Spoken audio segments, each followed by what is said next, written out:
Welcome to this World Junior Championship telecast on NHL Network, fueled by Gatorade. Tony Luffman, EJ Raddick, the anticipation virtually unbearable. Give us one key thing you're looking at in this matchup. Great goalie matchup tonight. 2 first-round picks.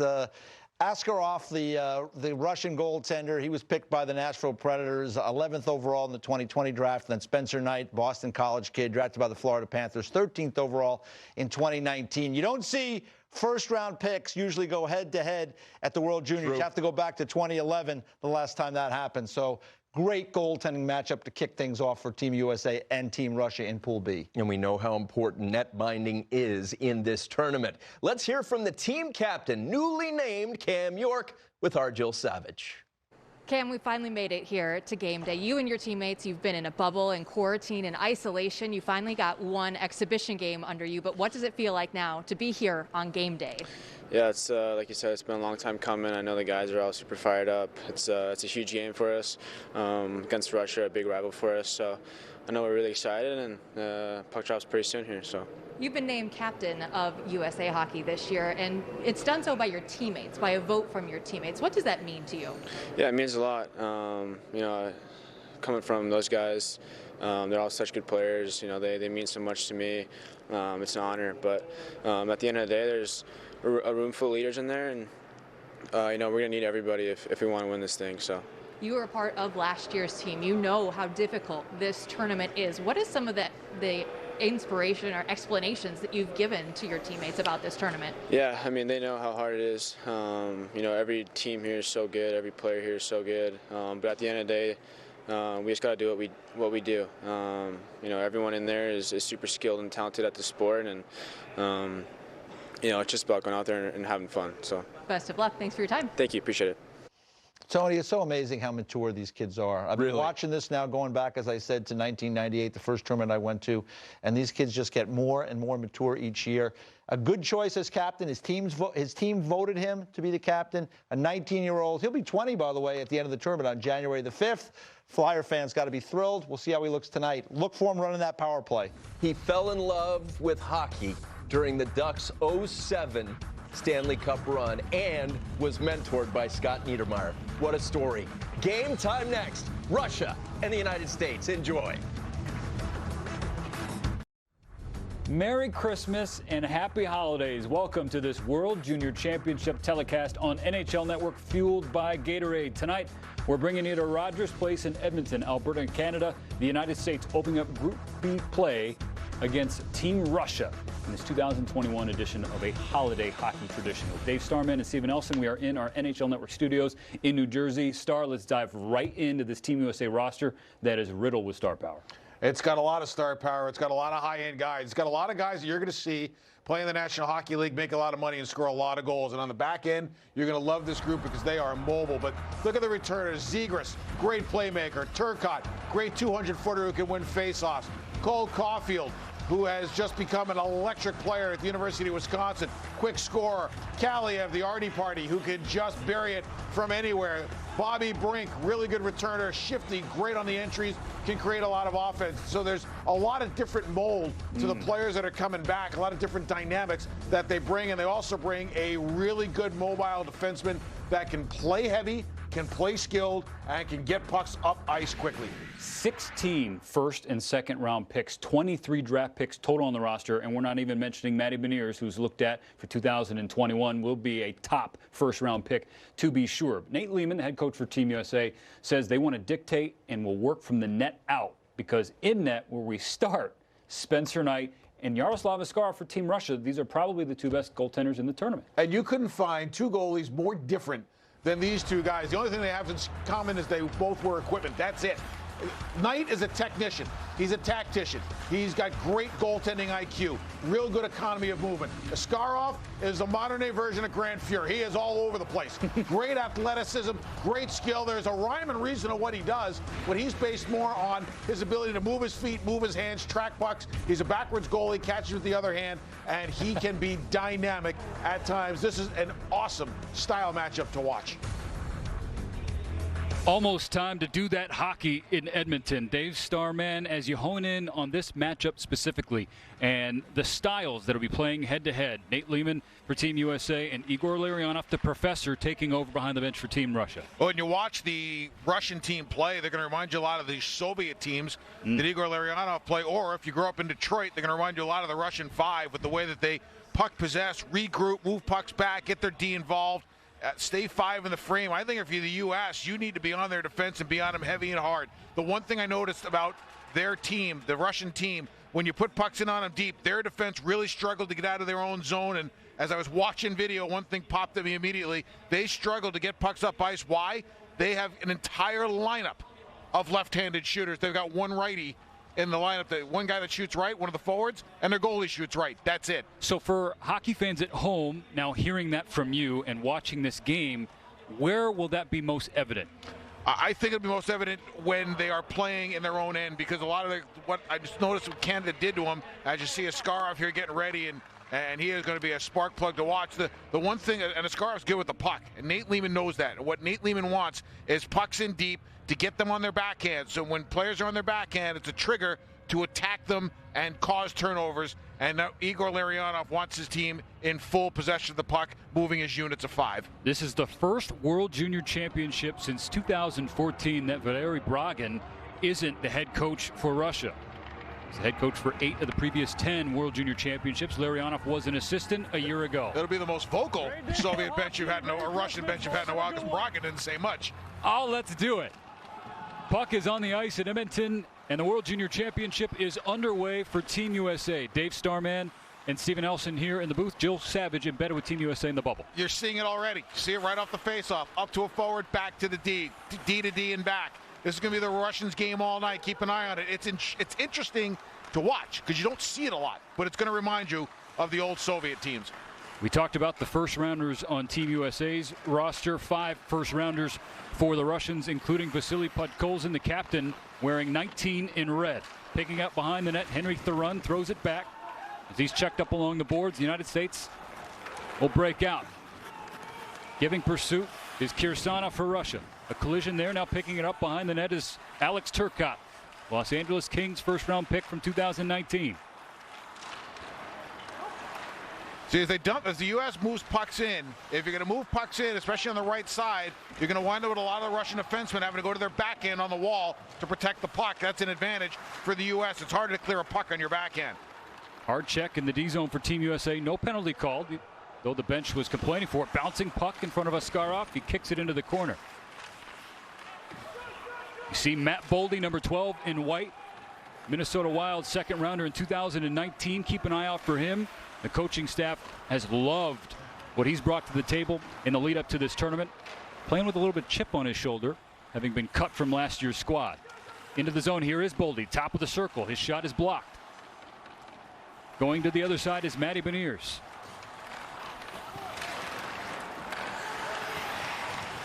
Oh, U.S. got away with one there. That was way too many men on the ice. And in the double IIHF, it's one skate on the ice. And you are susceptible to too many men. That is going to be a slight adjustment from the NCAA or the pro game. There's a check at center ice. I don't think either player won that physical battle per se. The Russian player, Bukamadulin, 17, New Jersey Devils pick. You're going to like watching him play. He's a big, rangy kid. I think the Devils really got something in this kid. He's lengthy, he's long. His skating's a little awkward because he's still growing into his size. He'll maybe remind you of Zdeno Chara when Chara was younger. I really like what I saw out of him in the exhibition game against Canada. Coming in now, Bardakov. Can't get a shot off, now in the near side corner. A little more than 17 minutes to play in the opening 20. Thrown back behind the net. Going after it was Landon Slaggert, Chicago Blackhawks pick. Now a battle for it here. Flipped forward by Team Russia. Cam York, the captain for Team USA, will win the race, and icing is called. Good start for the U.S. They get some pucks in. Knight gets a first good touch on it. You'll see the big hit here. And I mentioned the comparison to Chara. I'll give you another one. He really reminds me of Shel Samuelson. When Shel Samuelson First came up and played for the New York Rangers back in 1986. Uses his body well, gets in front of pucks, and he's the type of player that I think is just going to continually improve in a late matriculation position as he grows into his frame. That was Shakir Mukhamadullin, 17 for Team Russia. A shot that goes to the left of Spencer Knight, the talented USA netminder. On the other end of that collision was Duck second rounder Sam Colangelo for Team USA.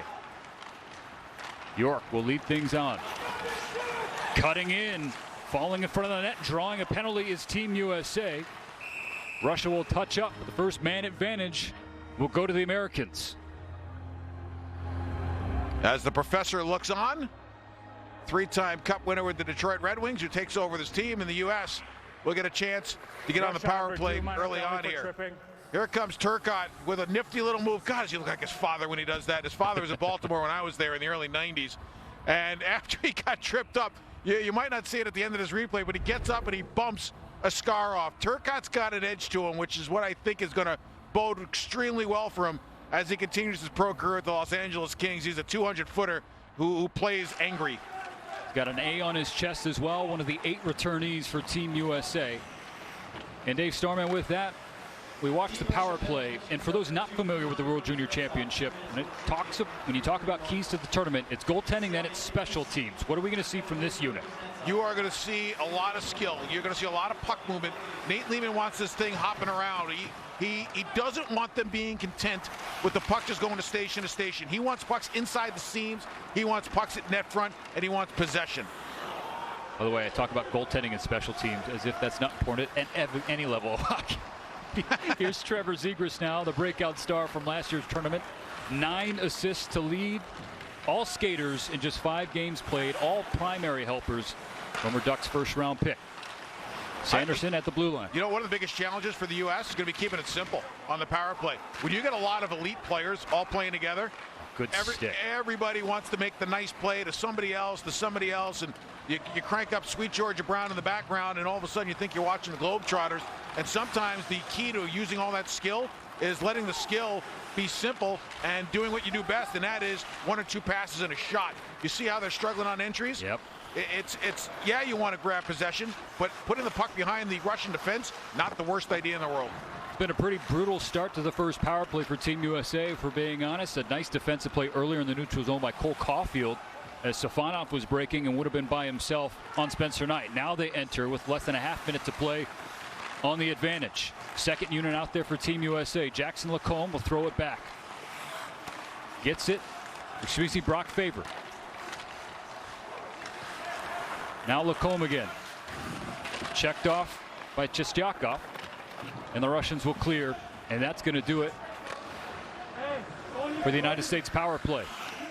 I think as this power play goes on, Steve, you'll try to see them take advantage of the right side of the Russian penalty kill. Once again, all lefties. So if you can take somebody wide, make them turn, you're going to make them turn to their backhand where they're not as strong. But Colson forces a turnover that forces his way to the net. Spencer Knight calmly steers it away. Puck, dump back, race. Icing waved off.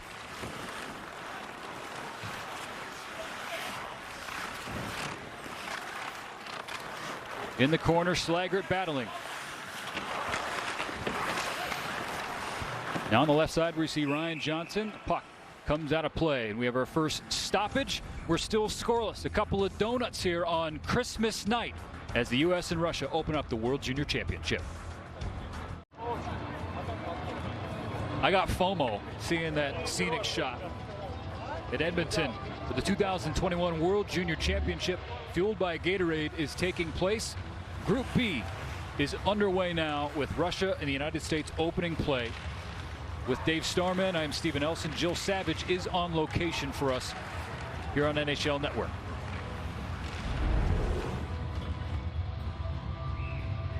Igor Larionov, Hockey Hall of Famer and head coach for Team Russia. United States just had a man advantage and came up empty. The Steelers looking for their first shot of the contest in front of Spencer Knight. Russians can't handle it. Another spitter on off. San Jose Sharks 4th rounder for 2019. A shot from the point, a pass rather, taken away by the U.S. Matty Beniers will lead the breakout chip and chase. He wins the possession. This is a 200-foot player. He is checked off hard by Chistyakov, the Nashville fourth rounder from 2019. Beniers is going to be a versatile guy. He's a guy that can play in any situation. He could be a winger, he could be a center, play up and down your lineup. You need players that have that versatility, that can take a role, accept it, absorb it, and run with it. And he's the type of player that gives them a little bit of that versatility. Battle behind the net of Spencer Knight. Russians will set up shop in the offensive zone. The one thing the Americans will see from the Russians offensively, they'll see a lot of one-timers from the right point. Again, you mentioned it right off the hop, Star, and that the Russians only have one righty on the entire roster, not just on the D-core. Two, don't forget the goalie's a righty. That's right. Askarov, a right catch goaltender. Yeah, he won't be shooting from the point, but he's the only other right-handed shot on the team. Yeah, every defenseman on that right side will have the ability to take a one-timer. It's just something to be aware of and something that was discussed by the U.S. in game planning. 12 minutes and change here in the first period. In 4 prelim games before the medal round, which gets going on the 2nd of January after the new year. The United States has Russia, Austria tomorrow night. Some time off before facing the Czechs on the 29th, and then the Swedes on New Year's Eve. There's a shot that's deflected in front of Spencer Knight, and the Russians strike first.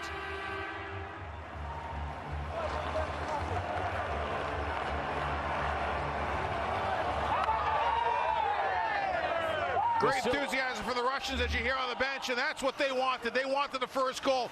This is a good dump-in that Spencer Knight busts. And normally if a goalie touches a dump-in, you don't get a lot out of it. But the Russians recover, and it's a puck to the point.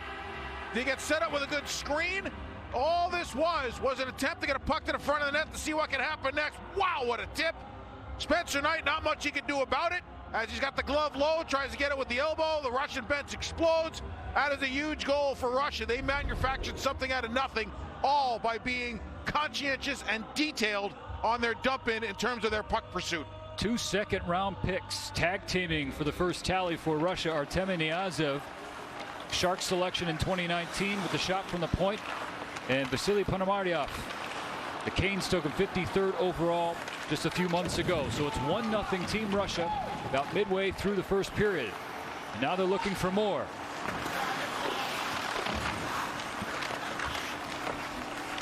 These two met in last year's prelims, the United States prevailing. Russians went on to win silver after a heartbreaking defeat to Canada in the gold medal game. They were up late in the third period by a pair of tallies before the Canadians stormed back to win and claim gold. Ciro Moynihan is trying to push the Russian defenseman out on his weak side. He's trying, instead of him coming up the left side where he wants to push him out that way, narrow his passing angles. Russians good support, and they get through it. Behind the net of Knight, now to the point, dancing off the stick. Be played by Askarov. Russians never, I shouldn't say never, but rarely do they have puck handling goalies that can do what Askarov can do. He brings another dimension. He kills a lot of dump-ins. He moves pucks quick. When pucks are loosening around the crease, he'll come out and swat at him and get him out of the zone. A really unique goalie to watch. I think he is kind of redefining the modern goalie in terms of handling the puck. Highest drafted Russian netminder ever. Had a rough go, or I should say a suboptimal go in last year's tournament. Got pulled twice. Yeah, hasn't seen a shot yet in this one against the United States. Here's Brock Faber, the King selection. There's a tip in front. Boldy's just wide. They want traffic in front of Askarov, that's for sure. Faber wants the puck, and the point couldn't get it quite yet. There's a centering attempt. Quick shot by Caulfield. High and wide. And a great recovery of the puck by Beniers. 10 in white. Told you he's versatile. Great retrieval to set that play up. Beniers to his backhand. Centering attempt. Now for Boldy. Boldy chasing after it. He'll throw it. Back for Beniers. Beniers checked off. And the Russians will flip it out. The Russian defense, when it's down low, they love to push from the crease into the quiet zones. Turnover, Maxim Groshev, one of the returners for Russia. Some of the European teams will let you sit back there, but the Russians like to attack with the long sticks. Caulfield back to nobody. We're going the other way. Bardakov has it. Now down below. Up for Kirsanov. Looking through traffic. Never got close. Less than 9 to play. Team USA down by 1. Askarov out to play it again. I'll tell you, he's going to score a goal in this tournament if he gets a chance.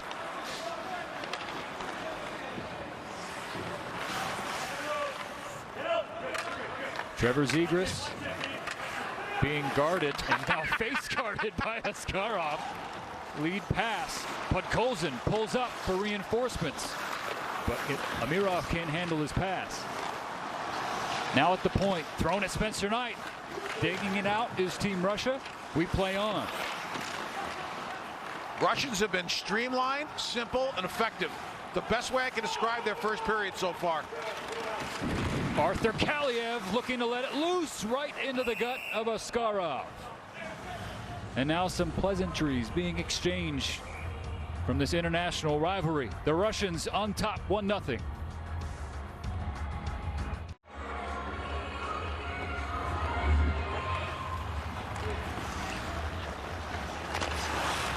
Welcome back to this World Junior Championship telecast powered by Gatorade. And you're seeing the work of Askarov. Remember Marty Brodeur when the Devils played the Rangers a few years back? He and Sean Avery had a few battles like this.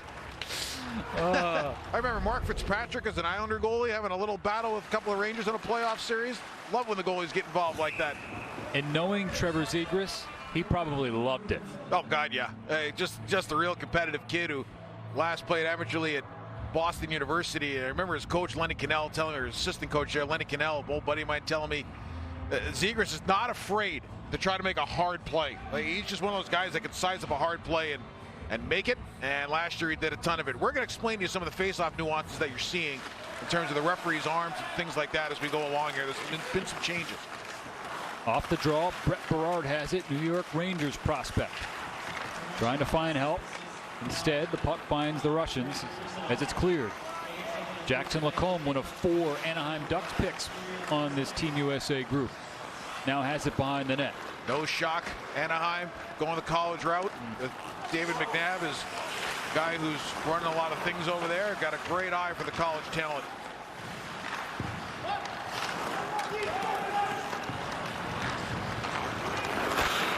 Approaching 7 minutes left to play in the first period. The United States down by 1. Dave Starman, Jill Savage, and Stephen Nelson with you. Shots 4-1 in favor of the Russians. That first shot for the Americans just happened a short while ago. They've had a power play, couldn't get anything generated.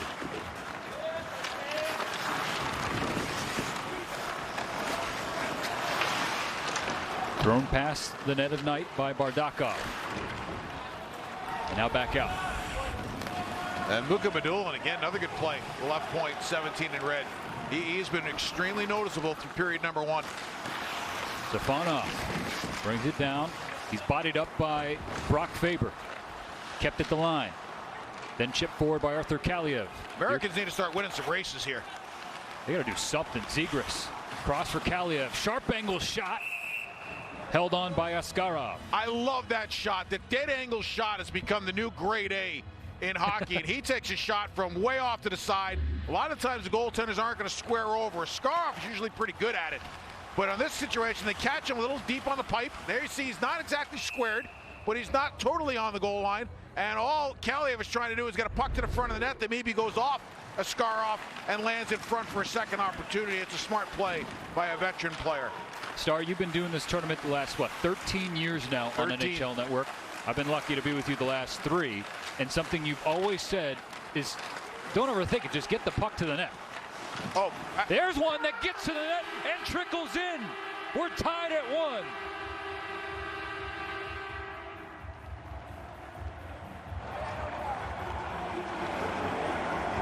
Cam York from the point squeezed through Askarov, and we're level. All right, on cue, you brought up the point. Don't overthink it. Just put the puck to the front of the net here. The U.S. does win a couple of 50-50 battles. They win a couple of races. Nice pass out to the point. Traffic in front. Throw it to the front and see what happens. Not the kind of goal that you expect Askarov, with his caliber, to give up. It didn't look like it was, well, it might have been tipped just a little towards the end, but it sneaks through, and a little bit of a leaker from the Russian goaltender gives the Americans life on a really good, sustained piece of offensive zone play where they win a couple of 50-50 battles and create a low to high play with traffic. 1-1. After York's tying tally, pointless in last year's tournament. A smaller role, he returns, a much improved player with a C on his chest, and he opens the scoring for the Americans. York went from fighting for minutes last year to this year he's going to have to fight to get a break. And that's a great sign for the U.S. and for him and his maturity as a player. And his coach at Michigan, Mel Pearson, couldn't say enough good things about how he has really turned a corner with his professional attitude and has just become a different player. Icing call. Cam York, the second Southern Californian to don the C for Team USA in a World Junior Championship. Jonathan Blum, the other. Just a quick throw to the front of the net. You can see the traffic that's set up in front. It was a good rush to the net by the U.S. as Matt Boldy, who you earlier said is playing with a bit of a chip on his shoulder. Paint presence is going to be really important in winning what Jim Montgomery, now an assistant coach of the St. Louis Blues, Jim Montgomery likes to call it winning the third circle, that imaginary circle in front of the net. Cutting in, Farinacci, puck still loose, digging at it is Team USA. Finally a whistle as the puck was still loose, but the officials lost sight of it. Now, some breaking of socially distant policies. This is not uncommon when the U.S. and the Russians play, and Moynihan's an energy guy from Providence College who likes to grin and bear it. It's 1-1.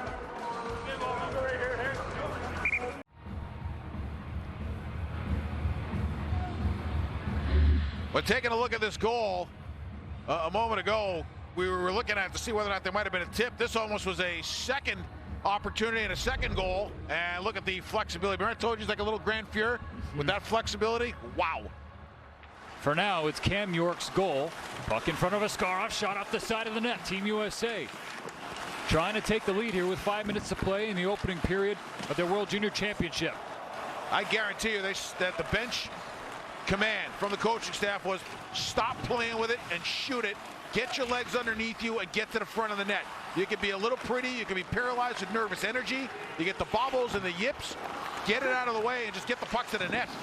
There's one to the net of Knight, kicked away.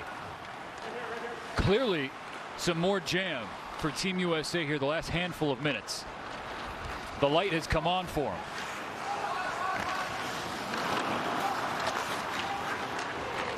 And now they have possession. 3-on-2 for a hot second. Now we're even with the numbers. Taken over by Gritzer.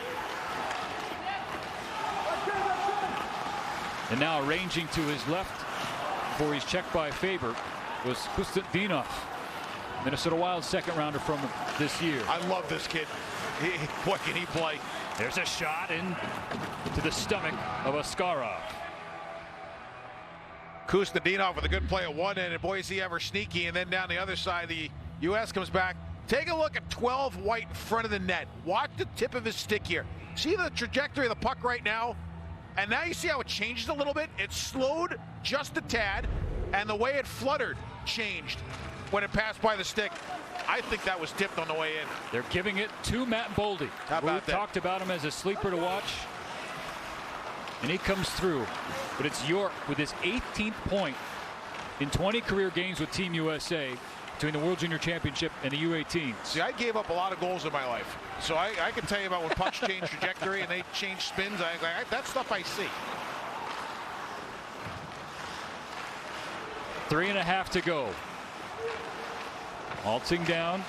Shot from the top of the circle from Mukhamadullin. The New Jersey Devils first round pick. Arm is up. A penalty coming up on Team USA. The Russians will have a power play.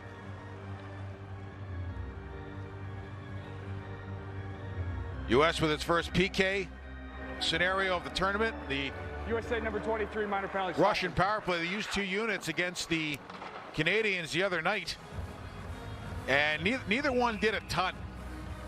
They can move the puck a little bit. Their entries were a little scattered. Power plays take a long time to come together, and you need them to come together in a short tournament, as we'll see the penalty happen right here as the slash coming down and the chop and the breaking of the stick. But the Russians looked a little disjointed, I thought, on the power play the other night. See if they can put it together against Team USA. Last year, the penalty kill for the Americans against the Russians specifically did well. Granted, new personnel, new coaching staff, and all the like. Hard to carry over year to year, despite some returners on each side. Gritsu. Cross. Shot. Snapped off a body. Never got to Spencer Knight. Held in by Daniil Chaika. 2021 draft prospect. A lot of people love him. He's at the point. Now gives it down. Sharp angle shot. Off a leg. United States will clear. You try to, it's always a nice luxury to have an opposite shot guy on each flank to give you that one-timer potential. And you look at some of the great flanks in the NHL. You know, you've got a Stamkos and Kucherov scenario in Tampa where they can each just bomb it from their own flank off wing, and it really creates some coverage issues for the defense in terms of who do you want to cover? You want to cover the top, you want to cover the paint, or you want to cover the flanks? 27 in red. He entered the zone. Rodion Amirov, 15th overall pick in the 2020 draft. He's a fun one to watch as well. You know, he's like Anthony Beauvillier. Oh. Amirov, he's just slick and on his edges and greasy, and he makes a lot of little plays with great speed. Really good skater. Great anticipation. Less than a half minute to go left on this PK for Team USA as they try and keep it a 1-1 game. Heck, they can make it 2-1 with the shorty if they'd like. Askarov plays the puck to Amirov. Final 15 of their man advantage. It's an important kill for the U.S. if they get through this. It looks like they will, because they got the goal, they got some jump, they evened up the shot situation, and it's late in the period where they can hold the momentum going to the second. See how smooth Amirov is. Goes back to the point now for Kirsanov. Amirov, his shot. Blocked by Team USA. Thrown up ahead, just out of the reach, though, of Landon Slaggert. 79th overall selection in this past draft. I feel like I've been watching Landon Slaggert and his brother Graham skate since they were little kids. Pride of Notre Dame. There's a shot at Spencer Knight's net. He kicks it away. Less than a minute to go in the first period.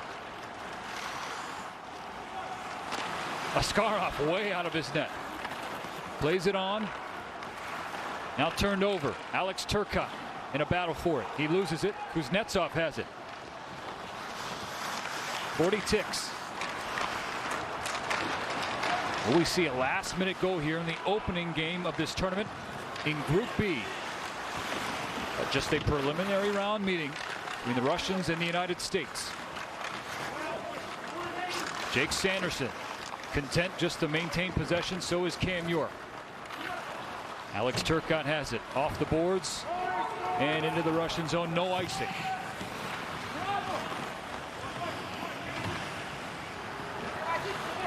Okamadulin as the final seconds of period number 1 will run out and a horn will sound. So it was Team Russia that scored first, but Matt Boldy setting up in front of Askarov, tipping a shot from Cam York, brought us back to even. It's time for the first intermission report on this World Junior Championship, fueled by Gatorade. Through one period of play, it is 1-1 between the Russians and the United States. Welcome back to this World Junior Championship telecast on NHL Network, fueled by Gatorade. Alongside Dave Starman, I am Steven Elson. All right, Star, first 20 down. It took a little bit for Team USA to get its legs under it. You heard Brian Lawton in the intermission program talk about the wake-up call. What did you think it was? Oh, here is the wake-up call, and here's probably what happened. Nate Lehman walks in and explains to the team, nervous energy now out of the way. Let's start moving forward. He walks out of the locker room. The captain, Cam York, turns to the guys, especially the returning veterans, and says, this is not acceptable. This can't happen in period number 2, and I think period number 2 will be much better. And where the U.S. I thought was dominated was in their own zone and in the quiet zone. Here's a dump, and Spencer Knight gets to it, but he puts the puck around the wall where there's no puck support, nobody there. What do the Russians do? They go to work. Good sticks. Good position, above pucks, good support, quick passes, get a scoring chance out of it. Here they come again, 3-on-3, a little deposit behind the defense. Spencer Knight puts it into a bad area. Russians take it away, start winning races, start winning battles, comes back to the point, and this leads to their goal. So indirectly, the turnover by Knight to the corner, 2 plays that got put in, moves it off into areas where it turned back on them.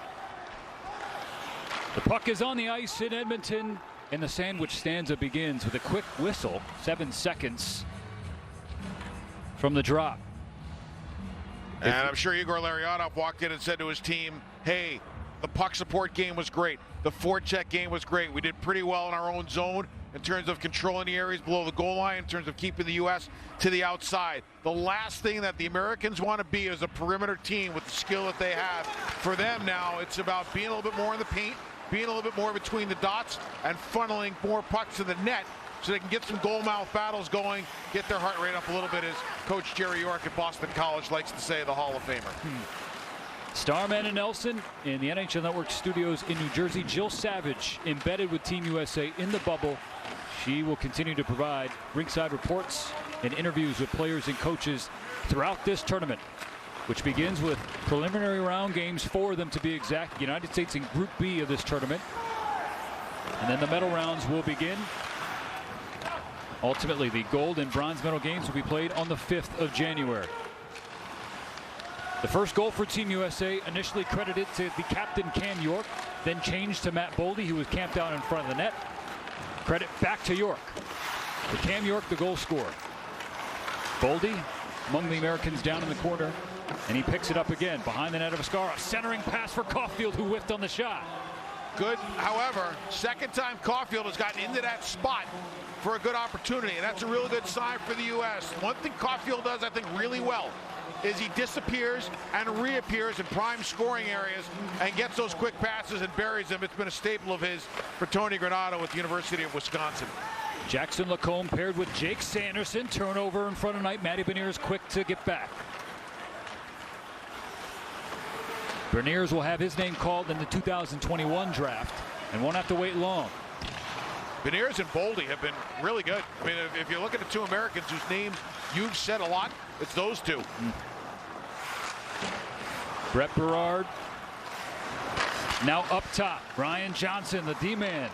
His shot went off a Russian body in front. Johnson has it again. He's got a pass in front. Another one, and a chance that's shot off the side of the net by Team USA. Then another shot that goes wide. Good offensive chance and a good follow-up. One and dones are not your friend. At the very least, they got a second kick at the can in that offensive zone play. Lead pass tipped in by John Farinacci. Boy, that looked like a good chance. We'll have to wait for another angle to see what exactly happened there. And the Russians have it in the neutral zone, turned over. Faber. Now to Cam York. Toss forward, off his skate. And there's Brendan Brisson. Great job defending by the Russians off the line. Weak side D stepped up, anticipated the pass, killed the play before the Americans could even gain the zone. Love seeing aggressive defense at the blue line. Brisson, center, off his stick. Now to Therun. He threw it toward the net, but it never got there. Now lead pass coming in on Spencer Knight. Shot, score! That looked like Zakhar Bardakov to put the Russians back in front.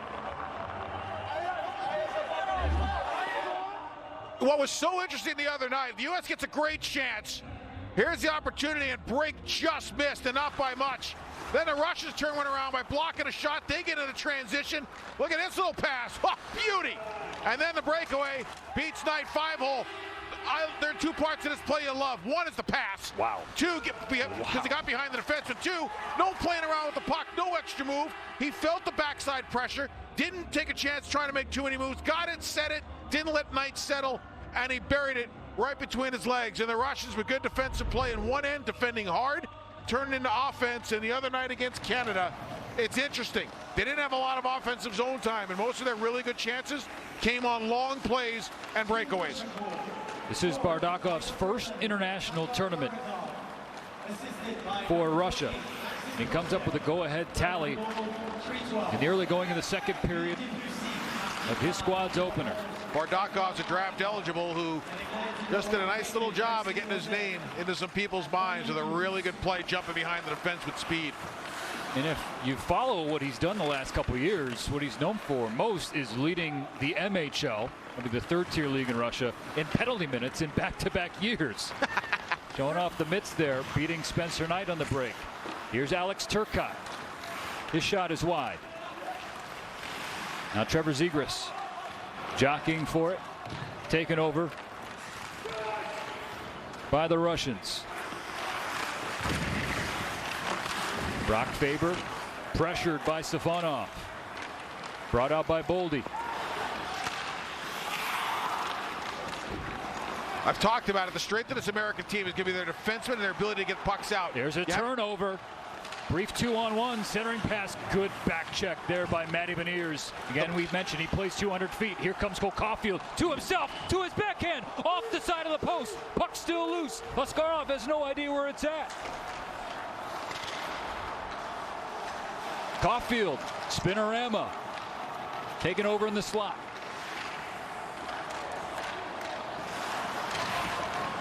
That Caulfield kid has some skill, doesn't he, Star? Oh, he is electric.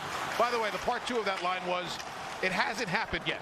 But as this tournament goes on, I do think that the U.S. is going to clean that up in their own end and be able to get out a little bit more easily. Again, this loss is not, or excuse me, this game rather, is not an elimination game. So whichever team loses, they still play 3 more prelims to set up seeding for the medal rounds. A collision. Spiridonov was one of the Russians who got the worst of it, along with his teammate. The Russian defensemen, using their size to puck protect, has been impressive. The one thing I was worried about with the Russians, were they going to be able to get out of their own end with some of the challenges they faced against Canada, and Canada's heavy forecheck, they've handled it pretty well. 2-1 Russia. Shots 9-7 in favor of the Russians. 5 minutes and change gone by in the middle frame. Now, Dave Starman, going into this, everyone was saying the goaltender battle, the goaltender battle. Knight for the U.S., Askarov for the Russians. 2 of the 3 goals, though, I mean, you want to say netminders of their caliber would be up to the task? Was that too harsh? It's a little hard. I think Askarov would love to have the goal that he gave up back, because it was a little bit of a leaker. You want to compete around you, not through you. I think the shot that beat Knight on a breakaway, that's a pretty good shot. Yeah. You know, Knight would never really had a chance to get himself squared up and settled as that puck zipped through his legs. No disrespect to that man, Bardakov, who's made it 2-1.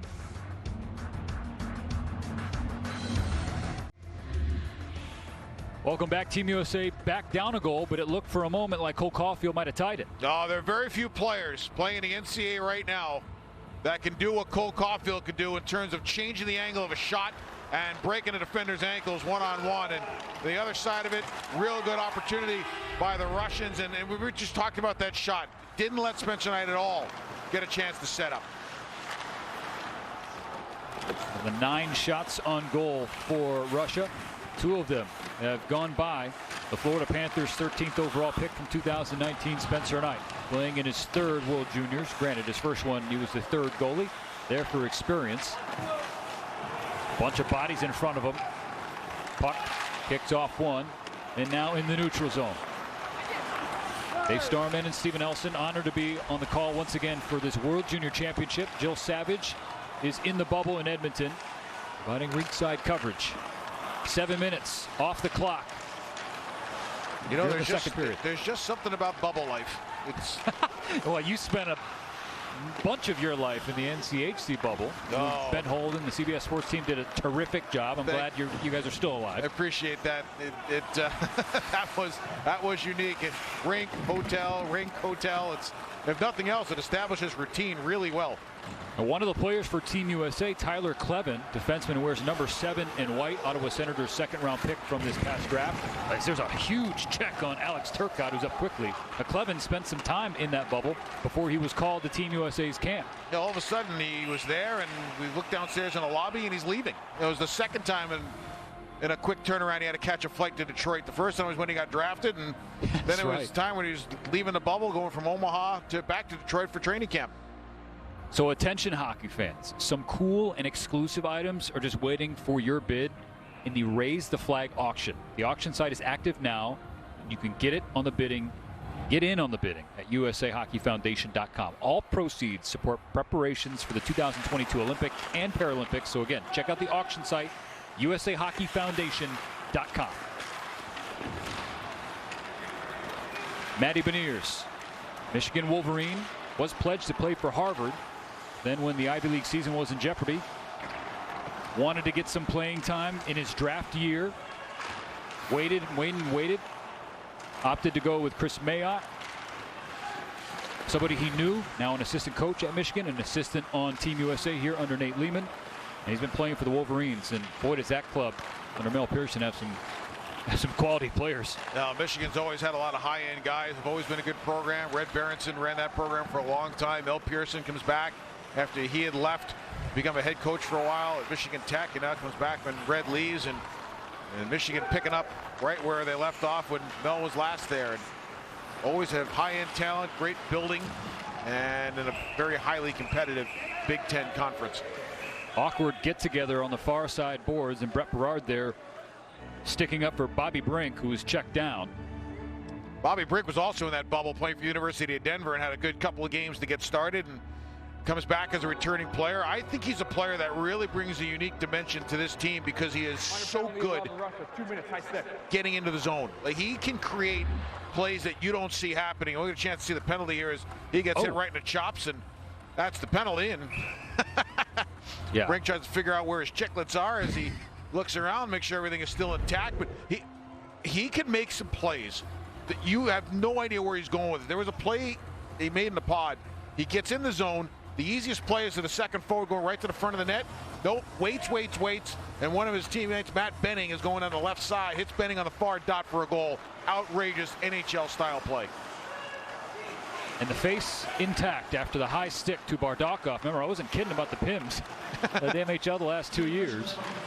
2 here for high stickings. The United States second man advantage, Arthur Kaliev, who has a rocket of a shot, opted not to use it. His pass eventually ends up on stick of a teammate, and it goes out of play.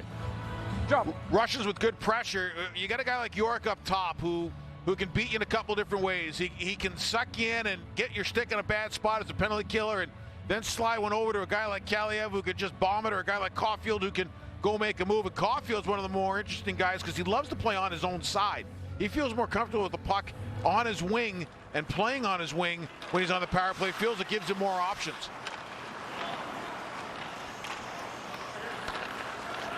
.30 seconds off the man advantage. Cam York out there running point as the D-man.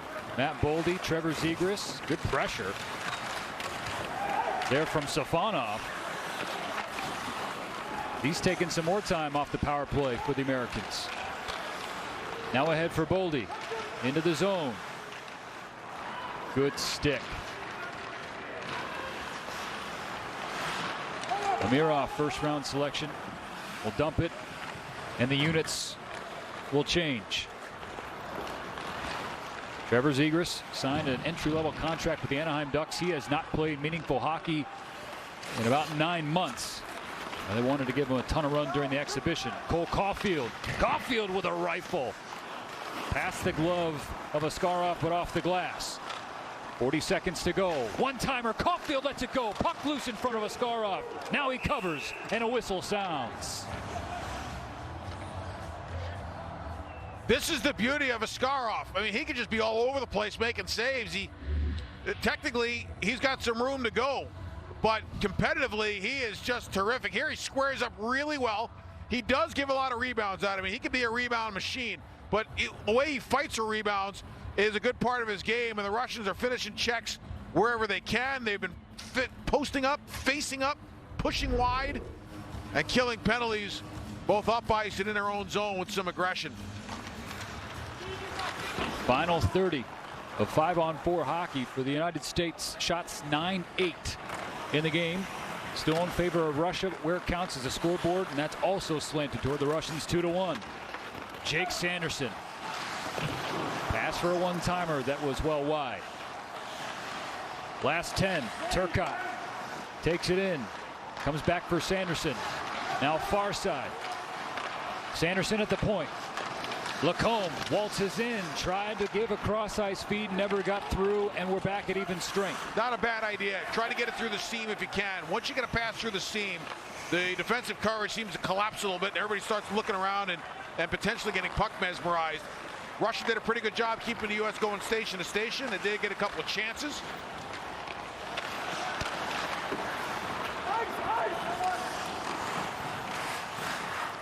"11 minutes have passed us by in the second period. There's a turnover in front of Spencer Knight, and the Russians make the United States pay. Ponomaryov with his second goal of the game, and it's a 2-goal lead.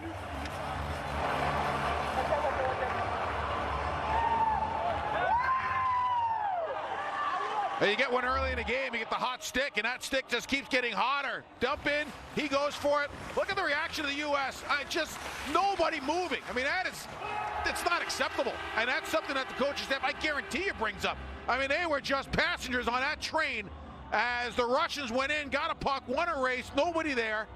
And Ponomaryov finishes it with a great shot over the shoulder of Spencer Knight. And they have gone twice to the upper glove side of Knight and found pay dirt on both. Not a good effort by the U.S. coming back. We heard Nate Lehman during the exhibition against Finland. We're playing real hockey now, and that was during an exhibition. When pucks were loose, pucks were turned over, guys were not stopping on it. They were curling around. He wanted them to change that. They did in the exhibition. But some of those bad habits have come back here in the opener against Russia. No question.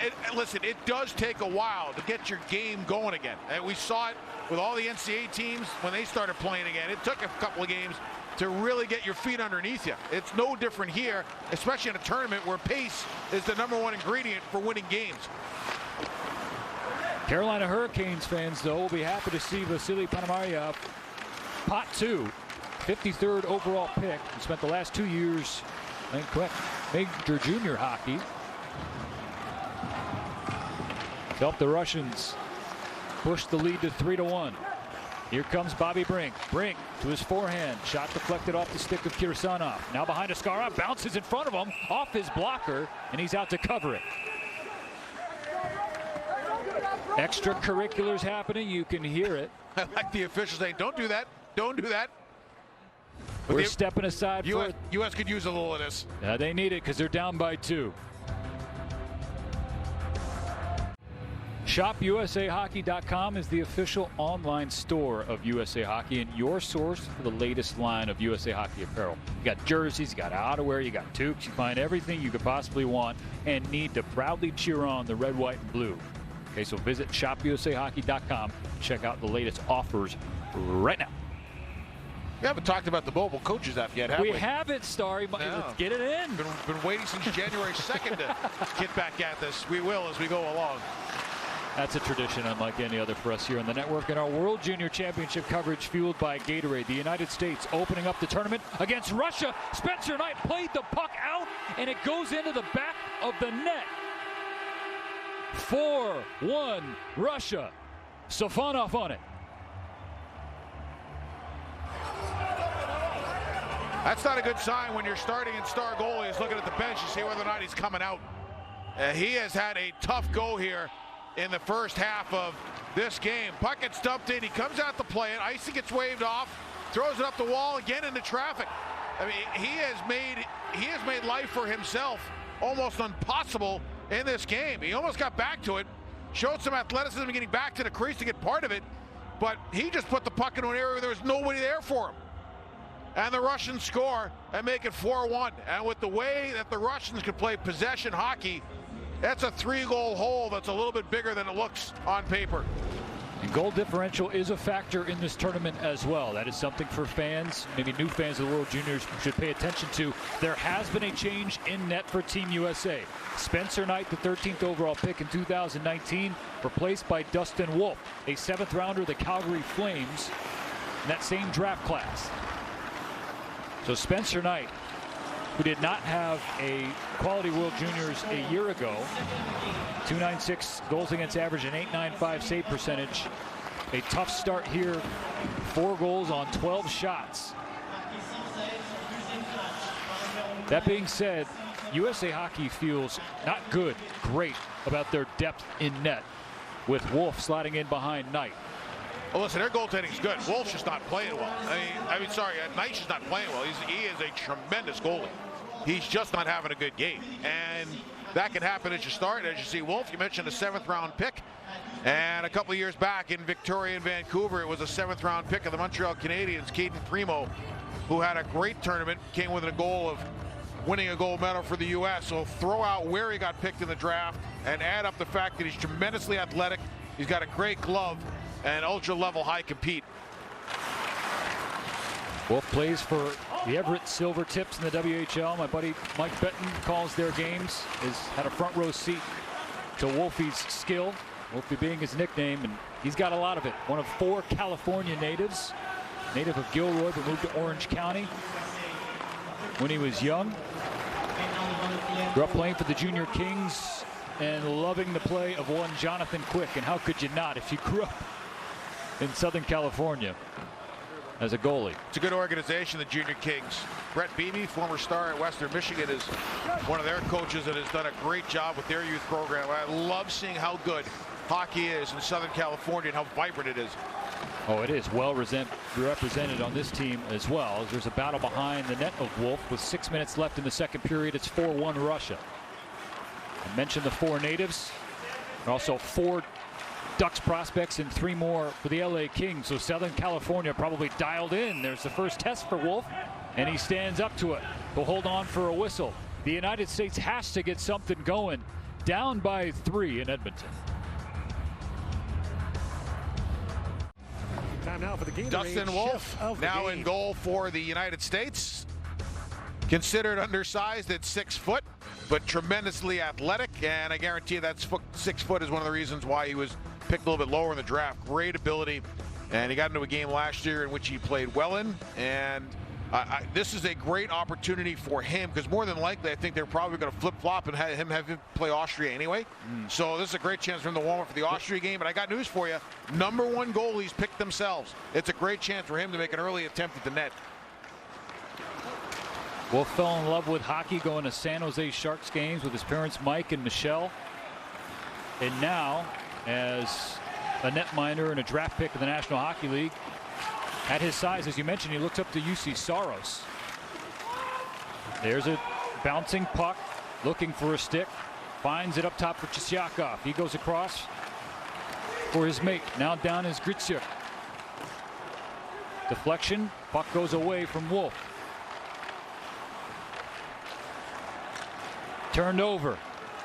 Brock Faber, one of those 3 LA Kings prospects I mentioned earlier, will dump and go for a change. He jumped a route, took a puck and skated out. It's just a nice play. It's just a nice simple play is what the U.S. needs to get going again. Start jumping routes, start initiating. Turcotte strong on the puck. Over to Zegras. One-time blast from York.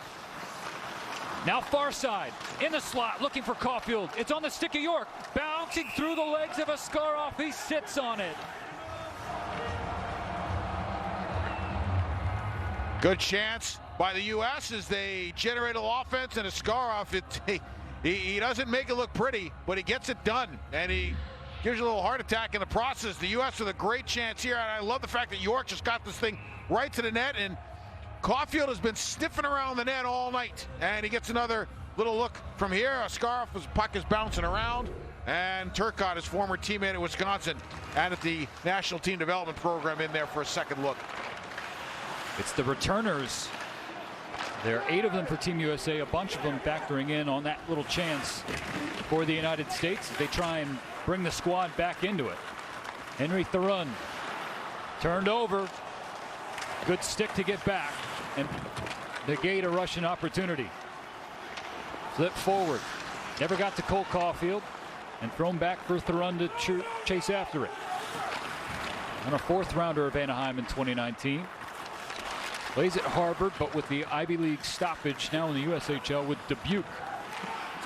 Oliver David coaches that team, and he does a great job with them. Drop pass Turcotte to Caulfield instead of skating it towards the net and taking a chance of his own. United States still has possession, though. Here's Sanderson now.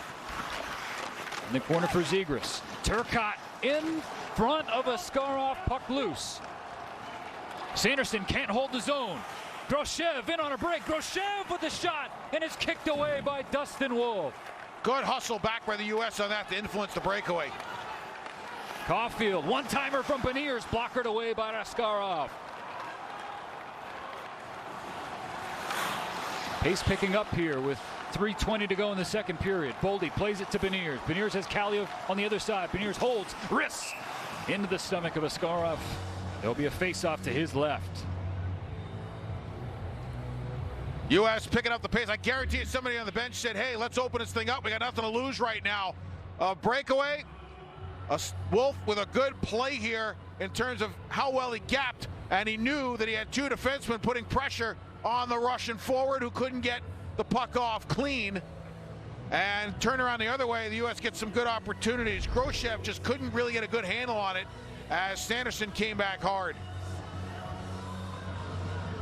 If that got anything of Wolf, it might have been the knob of his stick. Either way, Star, you being former goalie, all over it. Shots 15-13 now, but the United States down by 3 off the draw. See, Askarov is not perfect. He has got some serious style deficiencies, but he is so athletic, so acrobatic, and just so competitive that he makes up for it a bit in what he doesn't have on the technical side, which will come eventually.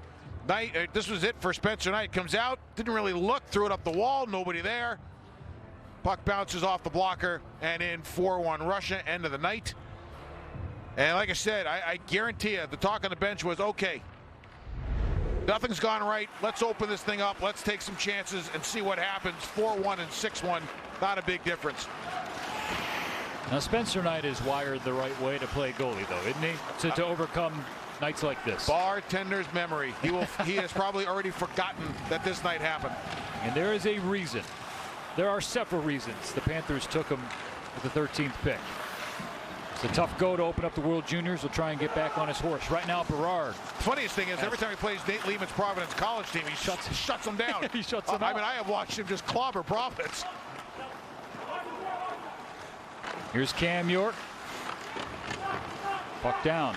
Behind the goal line. Stuff attempt on Askarov. Waiting for a whistle. Still nothing yet, finally. We have one. As underneath all of that red is the white jersey of one Brett Berard, who plays for Coach Lehman at Providence College. As dad is coach at Holy Cross. You got to love coaches' kids. Coaches' kids bring a different dimension to any team they're on. They get it. They know what coaches go through. They understand. They've been around it. They have heard for years and years and years how to do it the right way. They understand there's no shortcuts. They understand there's no magic formula.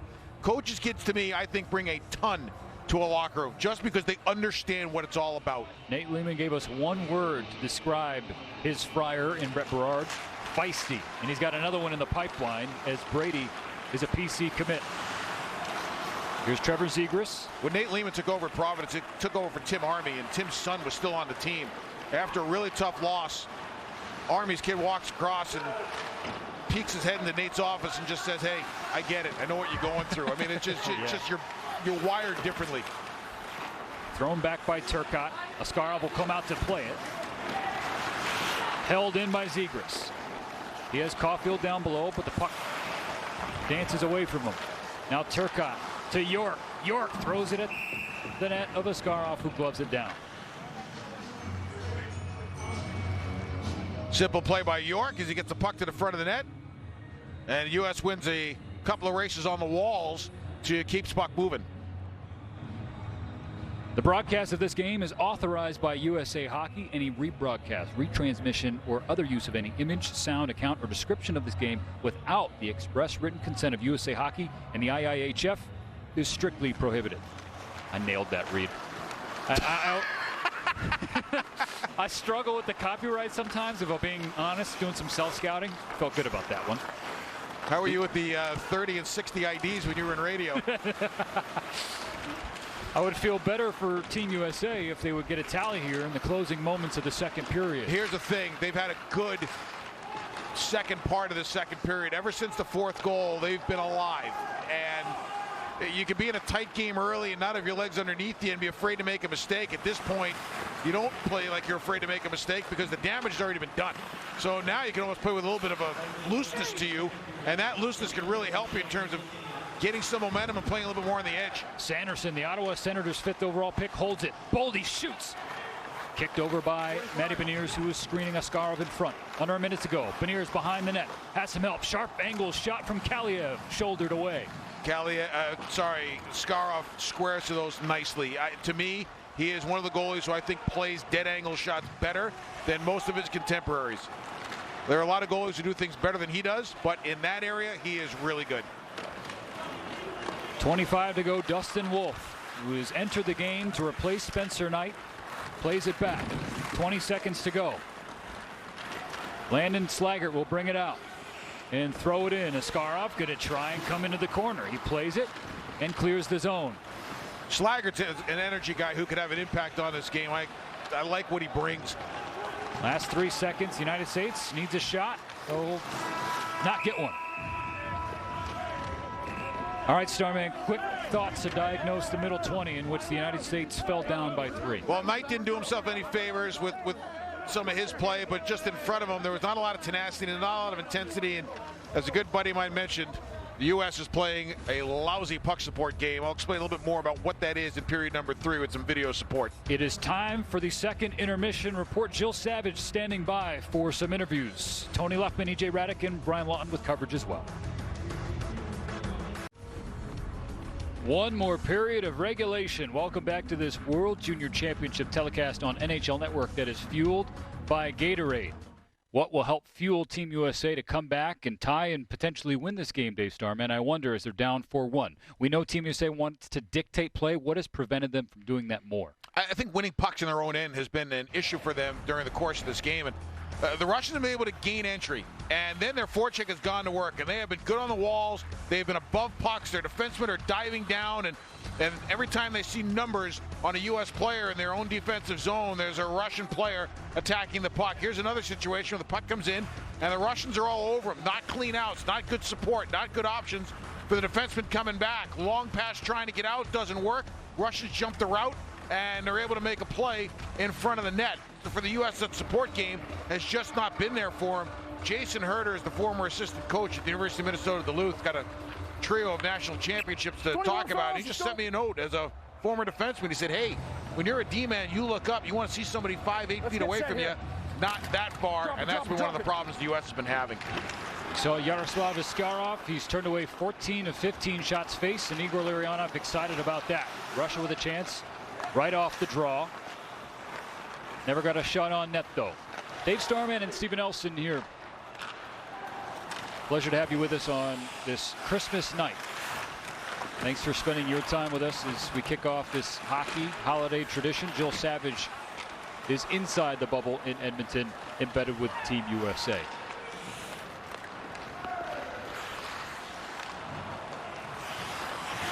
Askarov takes his time playing it. Zegras tries to go back down to Turcotte. Finally succeeds. Up to the point.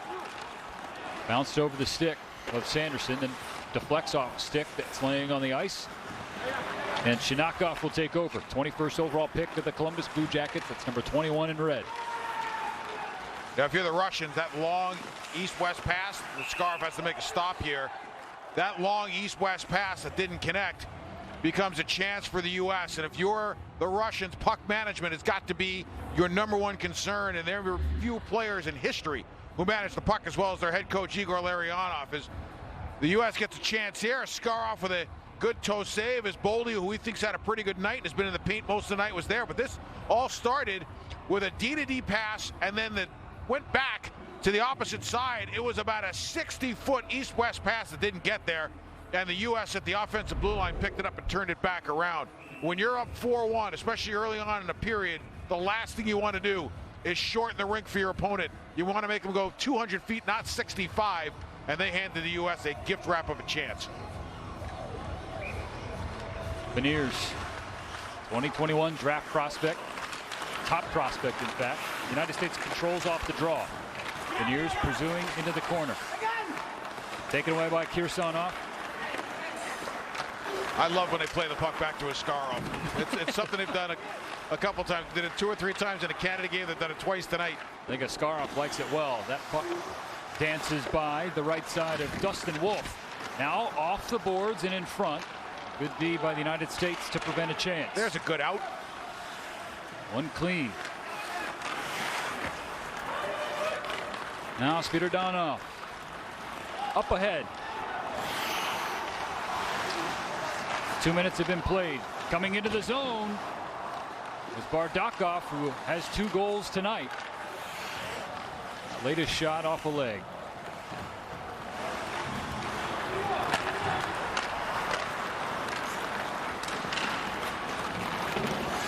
Panamariev.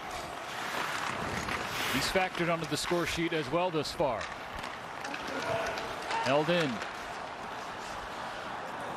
Now into neutral ice.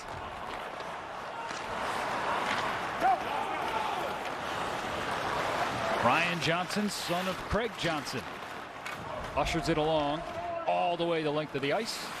No icing though on the play. The great Russian coach Anatoly Tarasov once said to Lou Barrow of USA Hockey, your system is predicated on 4 players depending on 1, and our system 1 depends on the action of 4. The secret of the game is how well the independent parts work together as one. There's a one-timer. Wolf comes out to cut it off and hold on. Well, Igor Larionov's a heck of a coach. He's got a lot of other interests. He scored a big triple overtime goal in the 2002 finals against Carolina, and then shortly afterwards launched a wine called Triple Overtime. That autograph bottle is sitting in my living room. It was given to my wife, who was part of the broadcast team for Fox Sports Detroit that covered the Red Wings back in that era, and I am told that I am not allowed to even think about ever opening that bottle. But he started this great wine company, and it's among a lot of interests that he has. Yeah, watch your feet with that name drop, folks. Only an autograph bottle of wine from a hockey and IIHF Hall of Famer Larionov, the bench boss for Russia, which has a 4-1 lead on the United States. A couple of years ago, we were making dinner, and it said, hey, grab a bottle of red. She said, yeah, not that one. Understandable. Drew Hellison, Avalanche prospect. Plays for Boston College. Started things off. Now here's Brendan Brisson from a dead angle. Never got through Niazev. Here's Vasily Podkolzin. 10th overall pick from Vancouver 2 drafts ago.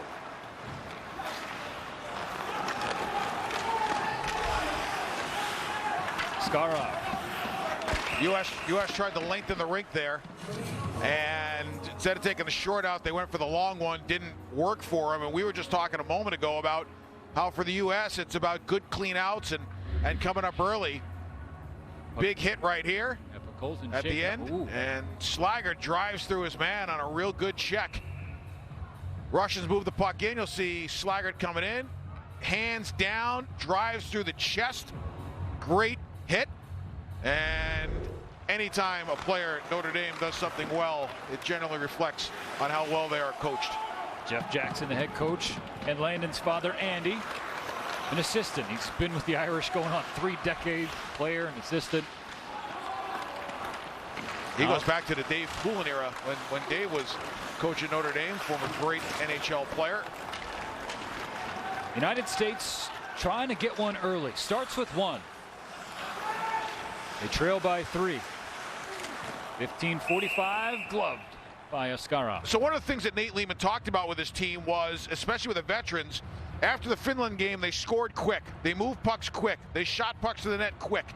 And he said last year he watched some film, and a lot of those guys that were players coming back spent way too much time holding on to the puck and trying to slow the pace of the game down.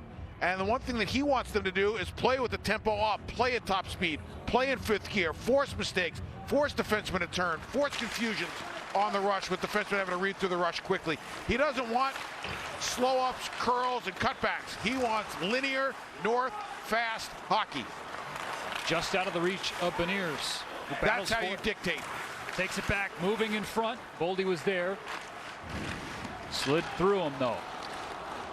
Now Lacombe jockeying with Bardakov. Now they get together along the boards. Taken back out by Matt Boldy. Matthew Boldy, the wild prospect, trying to dance his way toward Askarov. Pushed into the corner. Now up. High slot, Boldy. Near circle.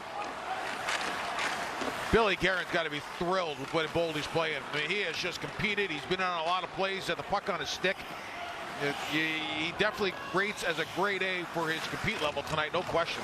This for Jerry Ork at BC.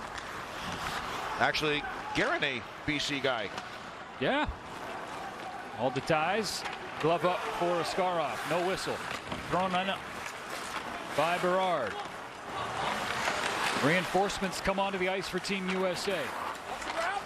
Cam York, the captain, joining the O-zone as a D-man. He could put up points as he showed in his career for the NTDP. You'll see the U.S. defense activating a ton, and that's a core that really can. Kirsanov, edged off by Johnson. Now in the corner. Kirsanov has it still. 6 minutes have passed us here in the third. And flutters behind the net of Dustin Wolf.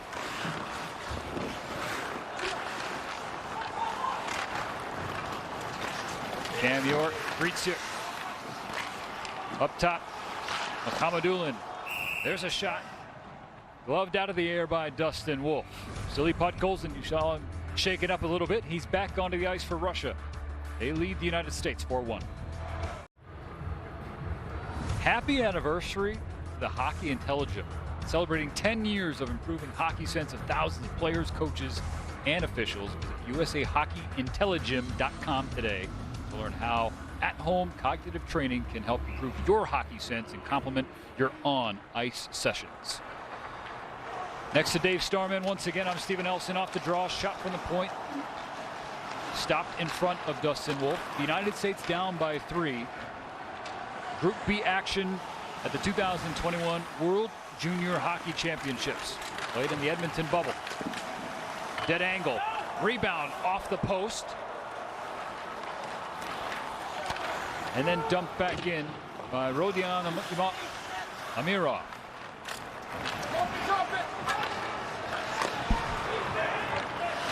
It was 1-1 after one. Russia scored 3 in the second period to take this lead. Now, Dave Starman, as there's a whistle, and the Russians aren't a fan of it, a 4-1 deficit for Team USA. If only we have seen that in recent years, overcome by the Americans, as we show you another look at the wraparound attempt by Patrick Moynihan. And a good job by Brisson to stand in there. He was wide open and got a real good look at the net and couldn't convert.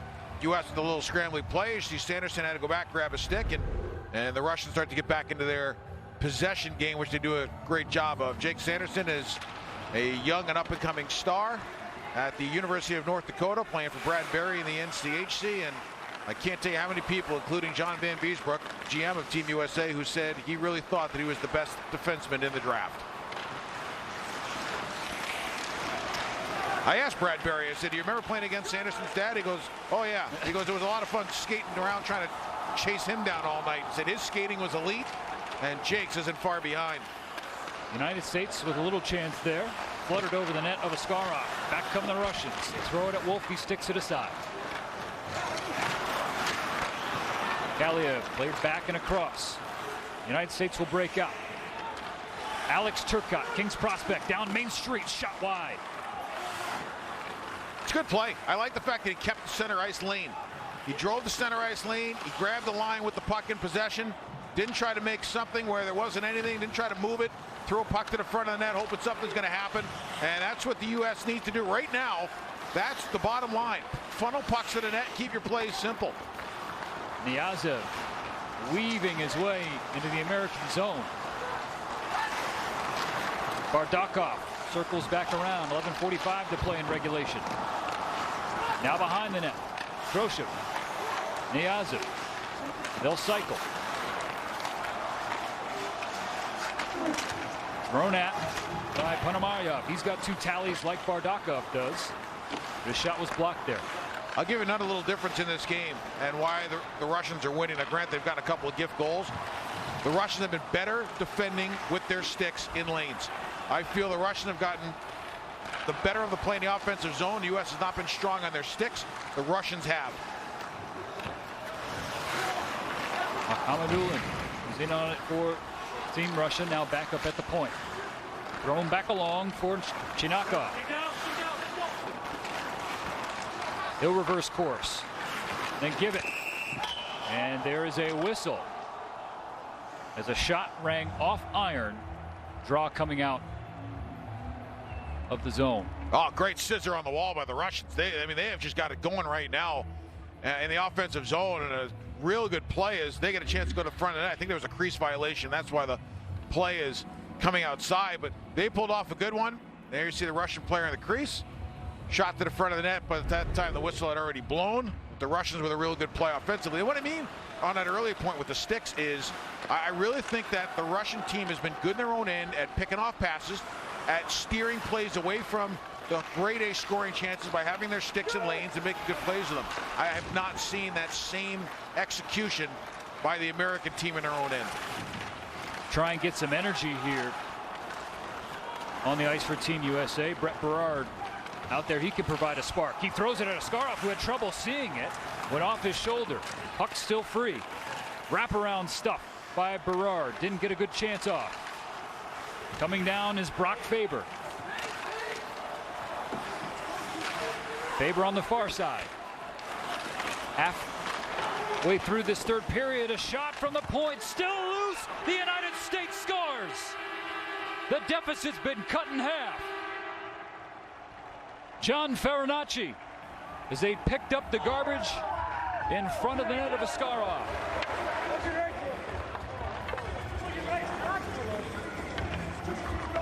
Farinacci with the spare change. This is a simple play.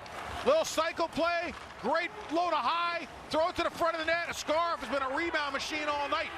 To me, it has been the biggest negative of his game. He's played great, a lot of first saves, a lot of rebounds all over, and look at the U.S. invest in front of the net.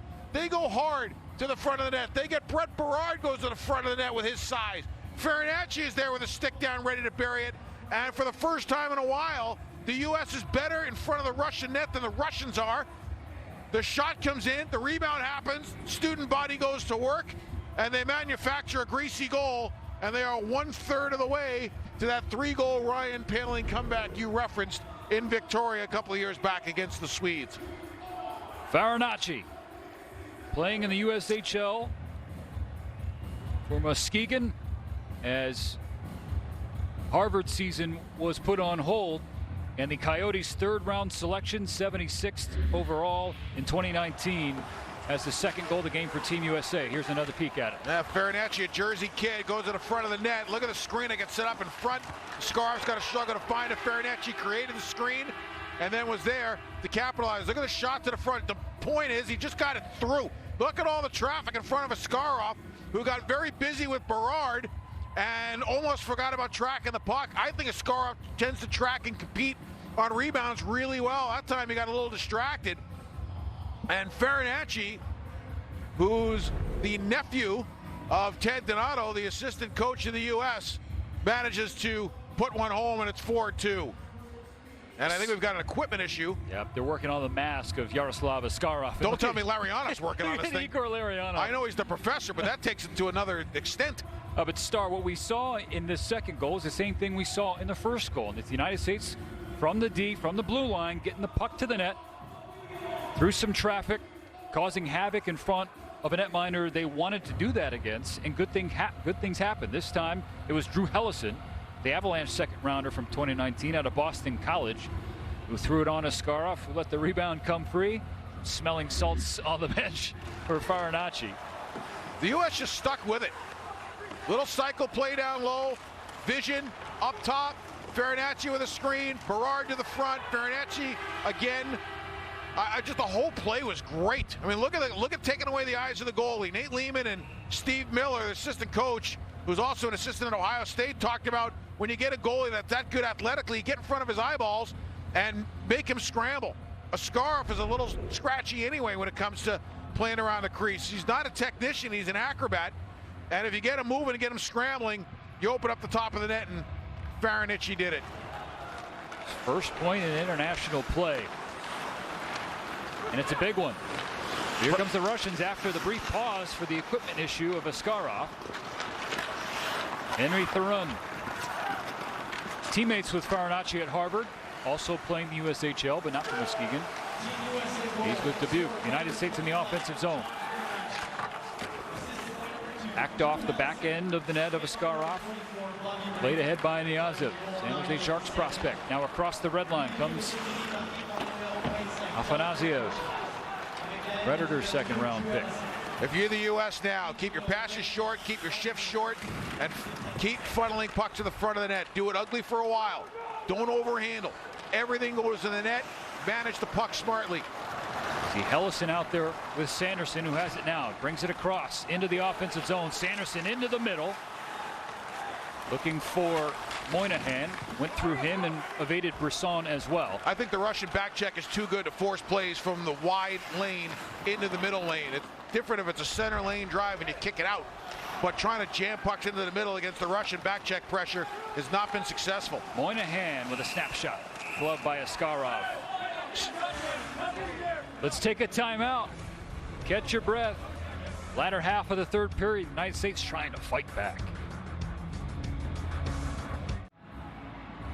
All right, our fellow hockey fans, some cool and exclusive items are awaiting your bid in the Raise the Flag auction. The auction site is active right now, so you can get in on the bidding. USAHockeyFoundation.com. All the proceeds are supporting preparations for the Olympics and Paralympics in 2022. So the auction site, again, USAHockeyFoundation.com. Stephen Nelson alongside Dave Starman. In the NHL Network studios, Jill Savage on site reporting for us as we cover this World Junior Championship fueled by Gatorade. Around the net, Matt Boldy to his backhand. High and wide of the net. Held in. U.S. has just scored to make it a 2-goal deficit. Lacombe working his backhand, centering attempt. Still there, hacking at it is Boldy. And it's still loose. He throws it in front. Askarov has to dive across to keep it out of the net. He does, but we still play on. Here's Caulfield. He rifles it. Askarov doesn't have his stick. He was able to glove it away. Still no stick. Caulfield. Askarov with his stick back. The edge work from Caulfield now coming down through his legs once again. This time didn't handle it as well as he did earlier in the contest. Tense moments for the Russian defense. Turnover taken away. Chinakov comes in on a break. Wolf is up to the task. Jackson Lacombe with a tough time at the offensive blue line handling it. The Russians with another breakaway. 7.5 to go in regulation. Russians streaking in, another one. Challenging Wolf, but it kicked away. At some point for the U.S., they got to let the puck do the hard work. They are just working too hard and not smart enough and are not getting paid off for it. They will have a power play coming up, a tripping penalty on the Russians. So the United States, things going their way to try to assist the comeback. The latest thing being a man advantage. Play gets a little scrambling in the U.S. zone, and they managed to draw a penalty. There is nothing worse when things are going your way than taking an offensive zone penalty. There's Lacombe who tried to protect the puck and off to the races went Chernikov, and nice job by Wolf to make sure that didn't get any worse. And there you see Askarov, as we talked about. He's entertaining, he's acrobatic, he's a little all over the place. I said he's kind of a little bit like Grant Fury. He's got a little Dominic Hasek in him too, as you can see right there, as he's swimming all over the crease looking for a life vest. Nashville Predators made him the highest drafted Russian netminder ever with the 11th overall pick last year. Caulfield comes in and shoots. It deflected wide. Caulfield tried to change the angle of the shot. He tried to pull the string and change the angle of the shot a little bit, and I think the 1 extra second that it cost him didn't give him the ability to get the shot off. Same first unit has been out there all game for Team USA. Zegras, Caulfield, Kaliev, York running the point, and Boldy in front. Some new personnel comes onto the ice. Some from the first unit remains. There's Kaliev. Just out of the reach of York. You can see how determined the Russians are not to let the U.S. get set up. They have so much skill in their set offense, and the Russians are doing everything they can, challenging the entry at the line. Good sticks, no setup. Here's Turcotte. Far side for Kaliev. Rattling around for Trevor Zegras. Top of the right circle. 55 seconds left on the man advantage. United States down by 2. Zegras. Cross. Kaliev in the slot. Shot. Rebound loose. And the Russians have it. They'll bring it out of the zone.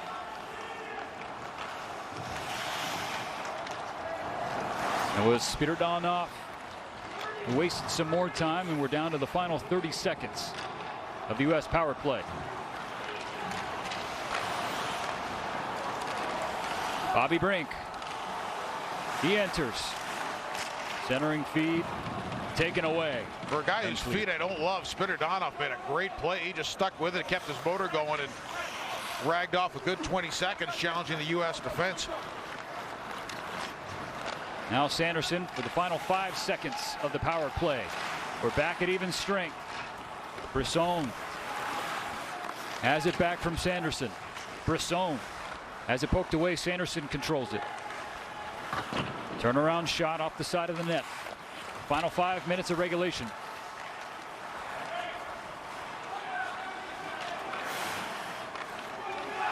Jake Sanderson has some room, but not a lane to get a shot through. Things clogged up quickly by the Russians. A 1-on-4 forces Ponomaryov to dump it in. And 2 years ago, the last time the World Junior Championship was in Canada, the United States was down 4-1 to Sweden in prelims. Ryan Poehling with a natural hat trick to tie it late. Maybe one of the best World Junior games I've ever been a part of. It was fantastic. Eventually the game ended with the Adam Boqvist game-winning goal for Sweden in overtime, but the United States showed a lot en route to a silver medal. 4 minutes and change. Thrown back along by Brett Berard. And that game helped the Swedes keep their, what is now, what are they, 52-0 in the preliminary round since 08-ish, 07-ish? I think at this point Sweden would trade all of those wins for just some sort of sniff at gold. Glove down as we're under the 4-minute mark. Soft shot to the left of Dustin Wolf.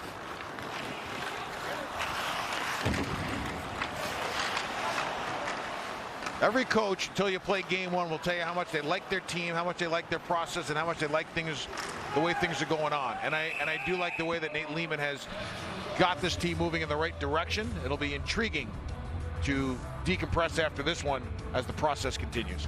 We're stepping aside for a little timeout. The United States down by 2 late in the third.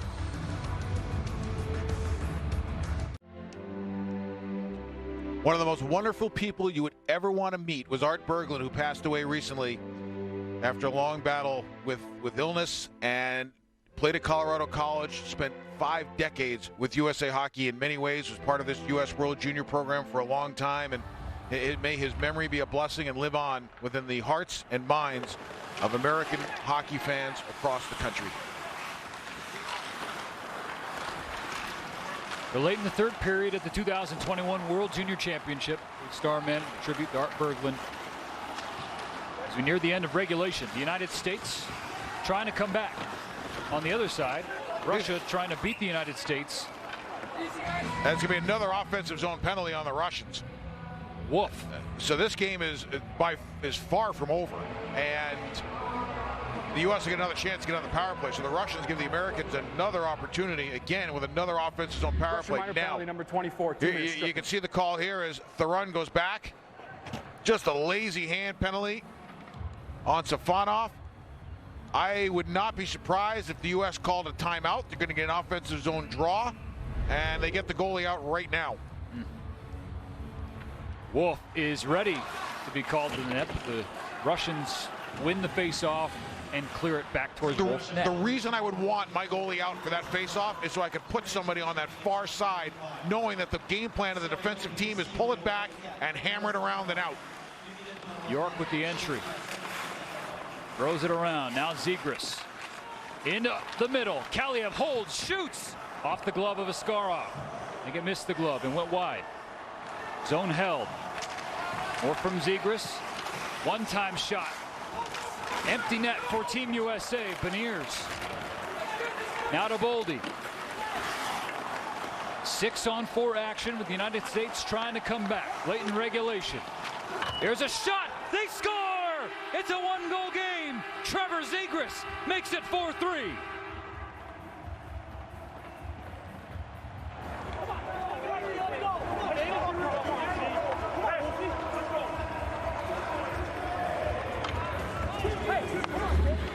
Well, this just got awfully interesting. The U.S. 2 on the puck. See it? 2 on the puck in that corner, and they win it. Now they get 2 on the wall, they win another race. Now they get to go to work, get set up, and get people moving around. Once again, they take away the eyes of the goaltender. That time it was Boldy who has been in front of Askarov all night. Askarov should be charging him rent for how much time he has spent in front of the crease. And Zegras finds Pater.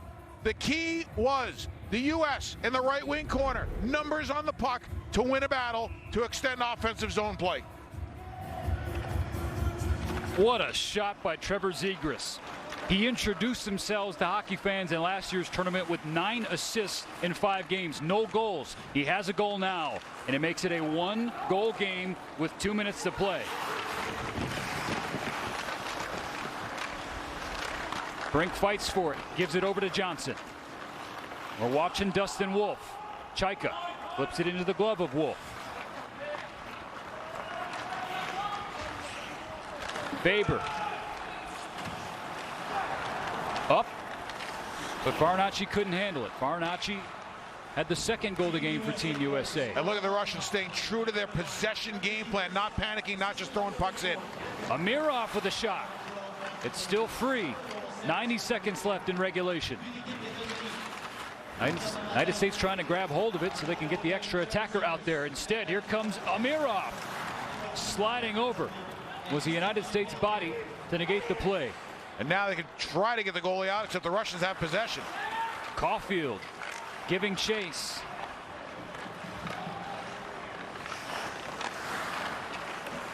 .65 to go. And look at that. Icing. Oh, that's a kick in the shorts if you're Igor Larionov. I mean, you got everything going your way, and now you got a defensive zone draw you got to take. U.S. with a couple of chances, and Zegras, wow, what a shot. I mean, he took what the game gave him. That was the beauty of the play. The short pass gets it back. He took the space that the Russians gave him, and when he ran out of space, he shot the puck. And that's a veteran move by a veteran player who understands offensive zone play. Zegras with his first goal in 11 international games. He had 18 helpers before that. The United States has called a timeout with the net empty and a face-off in the offensive zone. So how much they've been able to practice the 6-on-5 play, you're not sure of because of the condensed camps at times and some of the emphasis. But what you're trying to do here, if you're the U.S., you get a couple different options. Number one is, depends on who takes the face-off. Nobody on their team tonight has been ultra hot, so they'll decide who their best guy is. The idea is on this face-off, you can do a couple things. One is the strong win, straight back, D over, or straight back to the D, cause traffic, shot through. Maybe you go D to D for a one-timer type of situation. The other thing you can do is, if you scramble it behind the centerman, the player that's on the wall, who would be on their offside, could come darting through on their forehand now for a quick attempt at the front of the net. A close game between Russia and the United States. What's new? 6 of the last 10 decided by 1 goal. Right now, Russia trying to hold on for 61 seconds. It would give them their first win over Team USA since a semifinal victory in the 2016 tournament. I'm on my feet. I know Alex Tanguay, a former colleague at NHL Network, he texted me. He's watching too. Where are you? Final 55. Cole Caulfield will circle behind the United States net. Now Trevor Zegras, who just scored.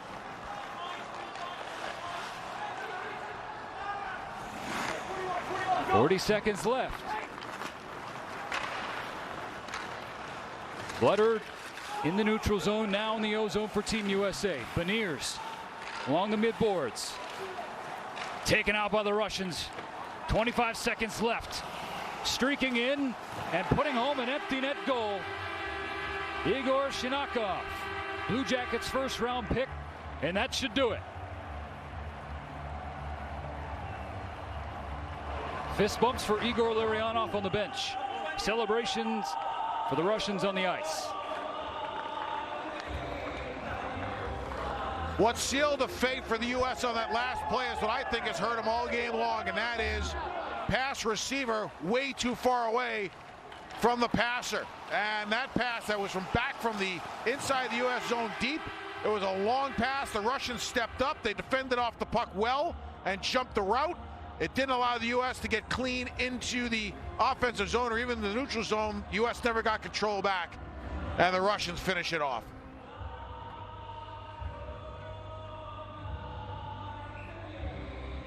Elation and probably some relief, if we're being honest, for Russia. And some decisions to be made by the official scorer who gets the plus there, because there were probably 7 Russians on the ice on the line change. Final 10 seconds, so the United States will start the tournament 0-1. And you also keep an eye on goal differential as the prelims move along. They won't have to wait long to get back on the ice. Russia wins the opener for Group B at the World Junior Championships in Edmonton. Steve, here's the way you look at it if you're the U.S. You can't afford to lose a game in the preliminary round that you're supposed to win. This is a toss-up game. This could go either way. The Russian game and the Sweden game go either way. The Austria game, the Czech Republic game, those should be your wins, right? So this is a game where it was up in the air to begin with. You didn't play great. You had parts of the game that were okay, but you didn't play great. Your big game guys didn't give you a big game, but now at the very least, you've got a sample size to break down some film and go into tomorrow for some things to discuss. So now you got some meat to dig into. 9:30 Eastern Time, the United States against Austria tomorrow night. We ready for the players of the game in this one, and then anthems. Quickly, Dave Starman. The game plan going in players of each team was that is Spencer Knight. Explore Edmonton. We'll pick this conversation up on the other side of the players of the game announcement. Each winner will be awarded a custom wallet from local maker Close General Leather Company. Recipients will receive their award after they exit the ice. The best player of Team USA est le numéro 4, number 4, Cam York.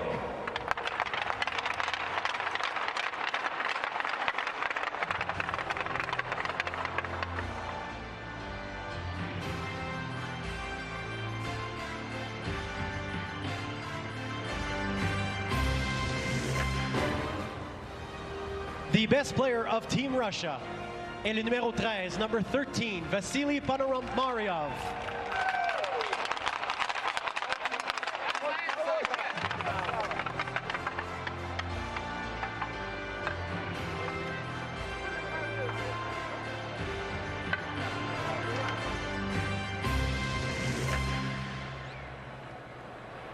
Et maintenant pour l'hymne national, for the national anthem of Team Russia.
anthems completed. Stick taps for the Russians, who beat the United States 5-3. Post-game show coming up next here on NHL Network.